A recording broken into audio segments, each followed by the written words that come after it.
అనాది కాలం నుండి మన భూమిలో పాతుకుపోయిన ఓ మహాశక్తి ఉంది.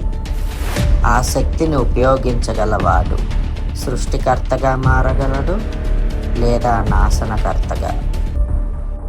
డాక్టర్ ఆర్యన్ వేదం పురాతన శాసనాలను పరిశీలిస్తూ ఆ చోటు ఎక్కడుందో కనుక్కున్నాడు. తన కళ్ళ ముందు ప్రకాశిస్తున్న భౌమాశక్తి క్రిస్టల్ను చూస్తూ ఆర్యన్, ఇదే నా జీవిత పనికి అసలైన మూలం అని అనుకుంటాడు. అతను మెల్లగా చేతిని ముందుకు చాపుతాడు. కానీ అప్పుడే ఒక శక్తివంతమైన గాలి తుఫాను ఏర్పడుతుంది. మెరుపుల ఉద్రిక్తంగా మెరుస్తూ అతనిపై ఉరిమి పడతాయి. అతను కేకలు వేస్తాడు. మెల్లగా అతని చుట్టూ ఏదో శక్తి తిరుగుతూ ఉంటుంది. తన కళ్ళు మెరిసిపోతాయి. మెల్లగా తను గాలిలో లెగుస్తూ ఉంటాడు.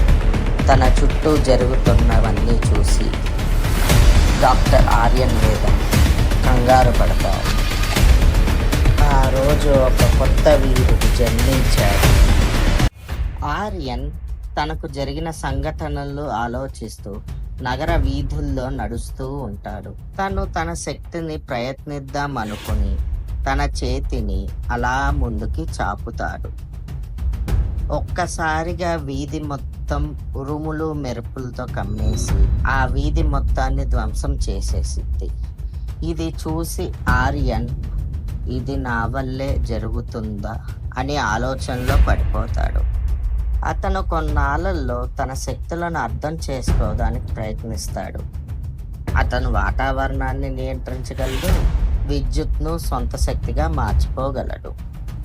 కానీ ఒక చిన్న సంఘటనలో అతను తన శక్తిని అదుపు చేయలేకపోతాడు. దానివల్ల ఒక కారు పేలిపోతుంది. దాంతో ప్రజలందరూ భయంతో పరుగులు తీస్తారు. అప్పుడు ఆర్యన్, ఇలా అయితే నా శక్తులు వరం కాదు, శాపం అని భావోద్వేగానికి గురవుతాడు. ఆర్యన్ తన శక్తుల గురించి మరిన్ని వివరాలు తెలుసుకోవడానికి, అలాగే వాటిని నియంత్రించడం ఎలాగో తెలుసుకోవడానికి హిమాలయాలకు బయలుదేరుతాడు.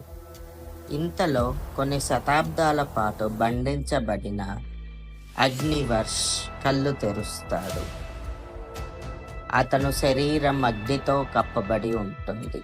అగ్నివర్ష్, ఇన్నాళ్ళకి నాకు విముక్తి దొరికింది.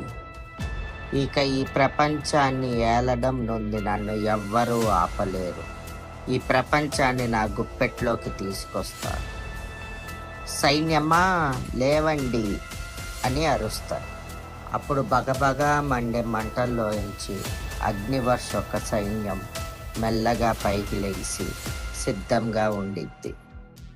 అగ్నివర్ష్ తన సైన్యంతో నగరం మీదకు దాడి చేస్తారు. నగరం మొత్తం ధ్వంసం చేస్తారు. ప్రజలందరూ భయాందోళనతో పరుగులు తీయడం మొదలు పెడతారు. ఇక ముందు ఏం జరగబోతుందో చూడాలి. డాక్టర్ ఆర్యన్ హిమాలయాల్లో ఓ గుడిలోకి ప్రవేశిస్తాడు. అక్కడ ఓ ప్రాచీన గురువుని చూస్తాడు. అప్పుడు గురువు, నీ శక్తిని మించిన ఓ శక్తి ఉంది, అది నియంత్రణ, అది నువ్వు నేర్చుకోవాలి అని అంటాడు. డాక్టర్ ఆర్యన్ నెమ్మదిగా తన శక్తిని క్రమబద్ధంగా ఉపయోగించడం నేర్చుకుంటాడు. కానీ తను ఏకాగ్రతతో నేర్చుకోలేకపోతాడు. ఇది గమనించిన గురువు తనని ఆగమంటారు.